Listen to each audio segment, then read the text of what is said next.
Okay, we're live. Oh, I've been going live a while. You could there's a chat room if you want to ask me any questions.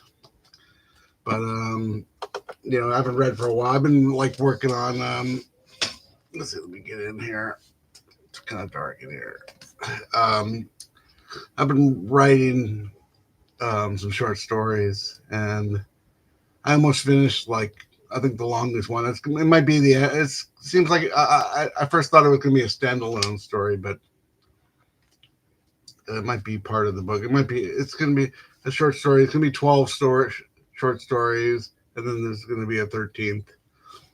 But I kind of, sometimes when I write stuff, I write something kind of concurrent. So, get the book of short stories and like an extra piece. So, we're back to Ulysses. We read probably my favorite chapter, Skill and Charybdis, where Stephen Dallas gives his Hamlet theory and they kind of talk. And he's talking to the guys. The AE is George Russell, and there's another guy, Ingleton's kind of seems like it's kind of based on William Butler Yeats, and there was an Irish movement in England at that time, like where they wanted, like they all of a sudden wanted to speak the Gaelic language, and Joyce wasn't really part of that, and neither was Stephen Dedalus, but he still wanted to be part of their literary magazine, publish his poems and stuff.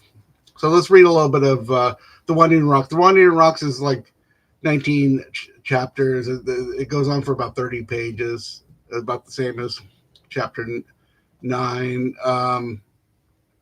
And then each chapter, each there's like different parts that just kind of it's little glimpses of the different characters. So it's pretty much all the minor and major characters, and it goes from one to the other with like kind of randomly. Okay, so let's read a little bit.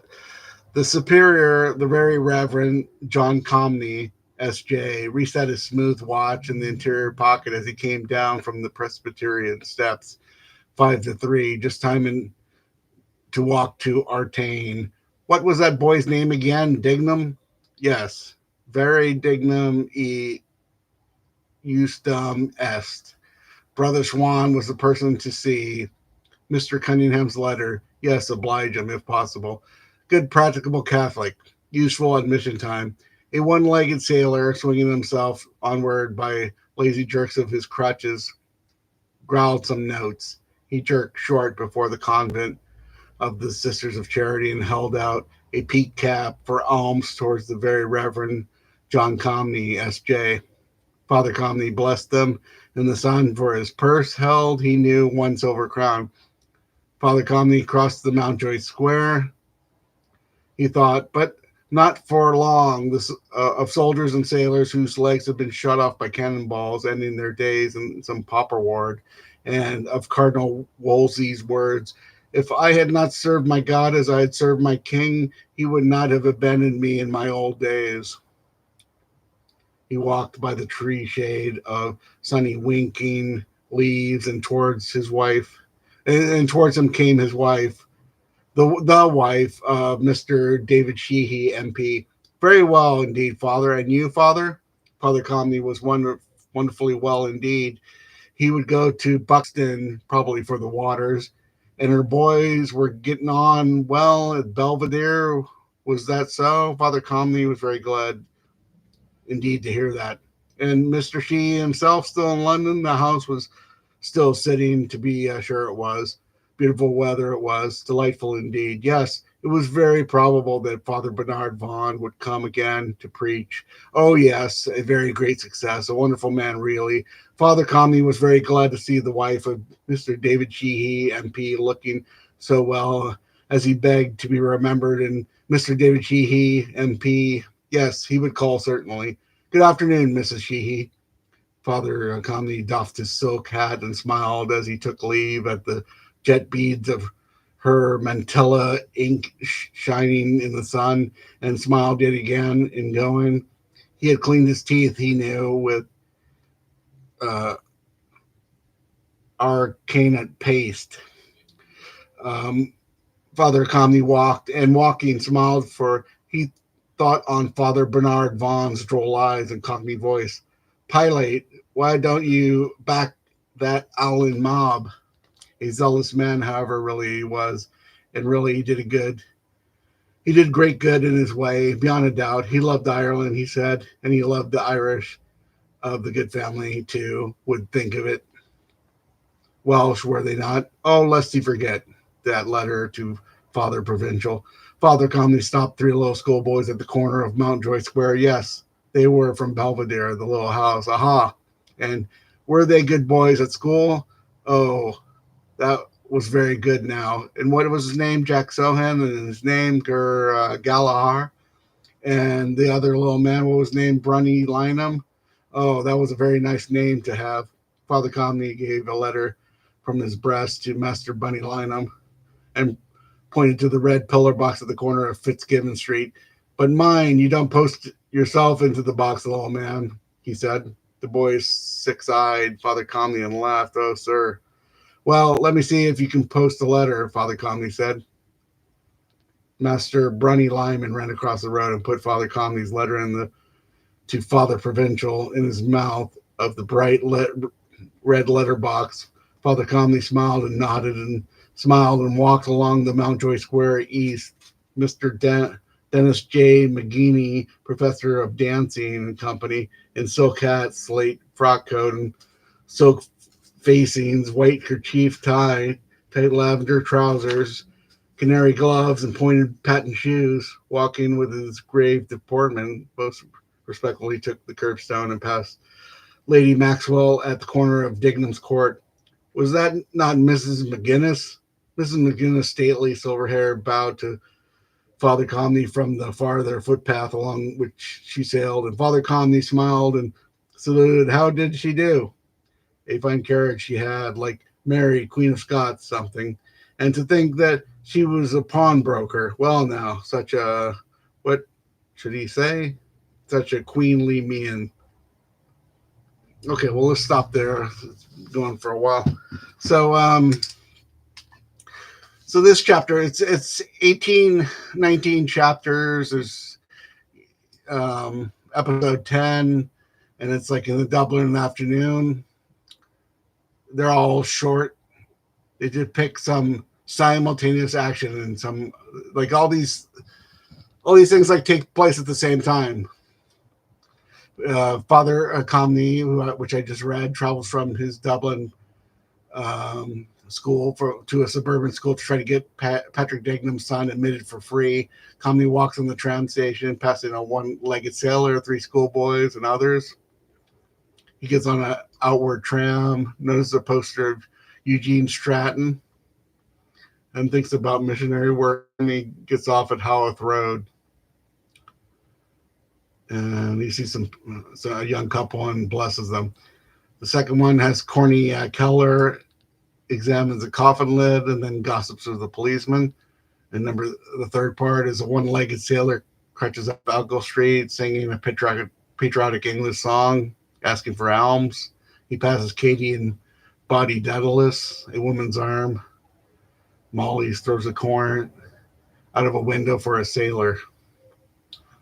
Katie and Booty Daedalus enter the kitchen. Their sister Maggie is washing clothes. The Daedalus sisters discuss the household lack of money and food. The throwaway that Bloom threw in the river in episode 8 floats down the river. A shop girl arranges a basket of food for Blazes Boylan. Boylan writes the delivery address. Stephen meets his voice teacher at Midiano Artifoni in the street outside Trinity College. Mrs. Don, Blazes Boylan's secretary, puts away the novel she's reading. She daydreams about going out tonight. Boylan calls. Mrs. Dunn tells Boylan that Lenehan will be at the Ormond Hotel 4 o'clock. Ned Lambert meets with J.J. O'Malloy and the Reverend U.C. Love to show the Reverend around St. Mary's Abbey, now Lambert's warehouse. Lambert discusses the history of the Abbey with Love, who is writing a history book. Tom Rochford shows an invention, mechanism to keep track of betting races to Nosy Flynn. McCoy, and Lenehan. Lenehan promises to speak to Boylan this afternoon about Rockford invention. McCoy and Lenehan leave together. Lenehan ducks into a betting office to check on the price for Scepter and his pick for the Gold Cup race. Leanne reemerges and reports to McCoy that Bantam Lyons is inside betting on a long shot horse, the horse that Lyons thinks Bloom tipped him off in episode 5. Bloom looks through the books at the bookseller's card and settles on the Suite of Sins. Sweets of Sin for Molly. At Dylan's auction room, the lackey rings the bell. Dilly Daedalus waits outside for her father. Simon emerges and Dilly asks him for some money. He hands over a shilling. The Vice Regal cavalcade has begun its cross-town journey. Tom Kernan passes the spot where the patriot Robert Emmett was hanged and thinks of Ben Dollar singing the Crappie Boy. Stephen looks at jewels in the shop window, then browses a bookseller card. His sister Dilly approaches him and asks Stephen if a French primer that she just bought is any good. Stephen considers Dilly, who has his eyes and a quick mind, but is caught in a desperate situation at the family home. Bob Kelly meets Simon Daedalus, and they discuss Kelly's debt to Reuben J. Dodd, the money lender. Martin Cunningham, along with Jack Powers and John Wise Nolan, conduct a collection for the Dignam children. Nolan ironically notes Bloom's generous 5-shilling donation. Buck Mulligan and Haynes sit in a coffee shop where Parnell's brother is playing chess in the corner. Haynes and Mulligan discuss Stephen. Haynes thinks that Stephen is mentally off balance. Mulligan agrees that Stephen will never turn out to be a true poet because he has been damaged by Catholic visions of hell. Tisdall Farrell walks behind Donald to 40 and is zigzagging, collides with the blind man that blew up at the end of episode 8. Dignam's son, Patrick Jr., walks homeward carrying pork steaks. The progress of the Vice Regal cavalcade containing William Humble, Earl of Dudley, and Lady Dudley, among others, is tracked from the Vice Regal Lodge in Phoenix Park to the Myris Bazaar. Okay, so the Wandering Rocks, it's sort of an interlude between the first and the last 9 episodes. It's kind of like, if you want to, if it was like a movie, you could like take a break, go to the bathroom. But it's kind of a filmic episode. It kind of anticipates cinema. And, Odysseus never actually went through the Wandering Rock, so it's kind of a weird chapter. The episode is framed on each end by extended progression, Father Kami's trip to a suburban school, a lot of altruistic errands in this chapter. People are lending each other money. We get a closer view of Stephen's family in this episode. Like his kids. It's Bloom and Stephen are the main characters, but we get more Simon Daedalus and the family here. Bloom and Stephen, though they do not meet, are further aligned in this episode. We see both of them looking at a bookseller's cart, and they both buy books about sex. Both men do not see the Vice Regal's cavalcade. We see other characters gossiping about Stephen and Bloom, referencing their artistic abilities. And Buck Haynes, Buck tells Haynes that though he'd never be a great poet, he might write something in 10 years.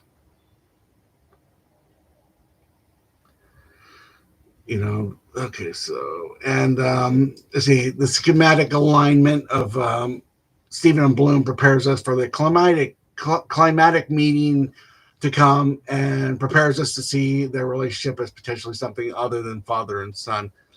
Okay, so that's pretty much it. This is this is a pretty good chapter. It's every chapter. The next chapter is the sirens. Yeah. So it's when we get to Sirens, which is where was I? What happened to my marker here? Oh yeah, here's the end of it. So it's Sirens starts out. I put a mark there for some reason. What was that? Okay, so no 13. That's another one. So let's see. Let me get back.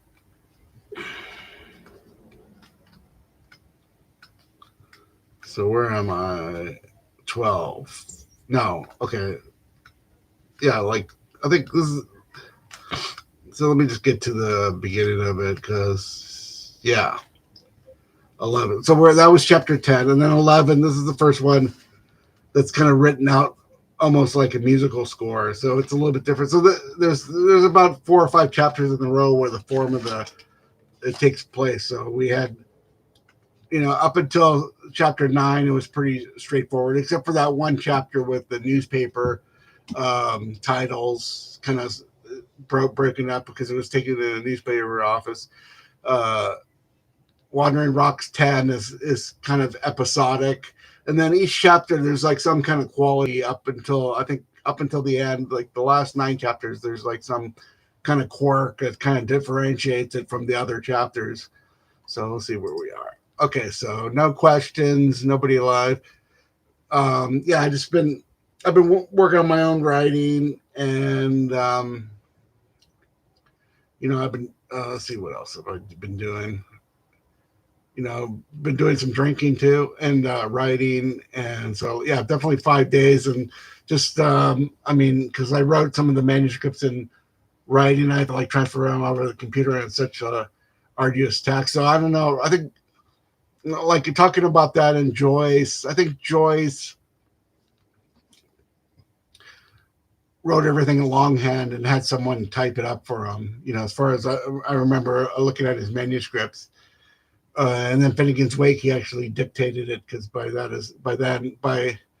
late 20s and 30s, like his sight was like his vision was really bad. So when he was writing Ulysses, I think he just wrote it out, and then someone typed it up, and then he would make corrections, and so a lot of the corrections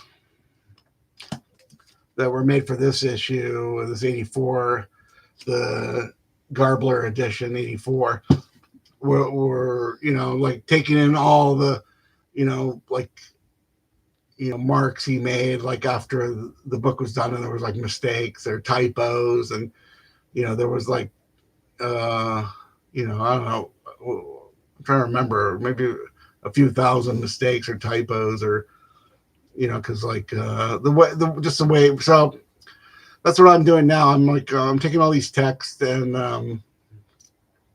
kind of incorporating it into everything. I think I'm just kind of getting organized here because like I think if you want to write a book, it's good to tell the story, but it's also good to, if you have any notes or information or notebooks or diaries and you want to work that into the structure, like I wish I had this folder over here, but I just like Joyce or like Volman or some of these guys, I just I want to use everything because I just have I wrote so much stuff that kind of went nowhere after about 20 pages or so. So, but I still want to use that material. So I look at the part I want to use, and then I draw a line through it. I go, okay, that means it got used in some piece of writing that was like longer and stuff. So with my new book, I mean, it's mostly like new writings, and then there's actually 2 books. It's a double book, 12 stories, and then one standalone piece. And then after that, I'm probably going to go back and rewrite another earlier novel, and then there's a 3rd book. So it's possible I might have like 4 books coming out all around the same time and stuff. So or at least in the next 2 years. I mean, I would like things to come out pretty fast. So if anybody wants to contact me, and because I mean, there should be a poetry book coming out very soon, hopefully this summer. it's already done. It's all edited and everything, and I don't have a publishing date yet, but it could be next week, as far as I know. And I have the galleys and everything. So, but for next books, I mean, I mean, these days it's just it's great to just sort of you work with any publisher. Different publishers the best. Like just as long as they have pretty good distribution, or they get an ISBN number, or you could always republish things, and and all that. Okay, so that's the end of chapter 10. I guess we're gonna get to sirens maybe tomorrow, but we'll finish this book before the end of the year. But all the other good news is I went to the library. I got a couple more books. So after Ulysses, I mean, we definitely. I kind of want to read Middlemarch by George Eliot. And what else? What else do we have here? Yeah, Nabokov, Faulkner, Beckett, Burroughs, Malcolm Lowry. I have to get Virginia Woolf. I think I have a few Virginia Woolf books. Richard Stein, Joseph Conrad, Flann O'Brien. So there'll probably be about somewhere between after Ulysses. Thomas Mann, The Magic Mountain. I'm going to reread again, and there'll probably be about you know to till the end of the year. We won't. There won't be like it won't be 18 episodes. For most it'll be maybe like one episode, one 20-minute thing or so, and or maybe Thomas Mann will do four, but most of them will be like one or two if I need a update, and we'll read a little bit, because I don't know. I talk to people. I don't know if a lot of people are reading books, or even people on this YouTube are actually reading the books that they're talking about. Are they just buying books and showing them off and stuff? And they don't seem to be much of a reader or anything. There's a few people out there that are pretty good. Okay, so signing off. See you next time.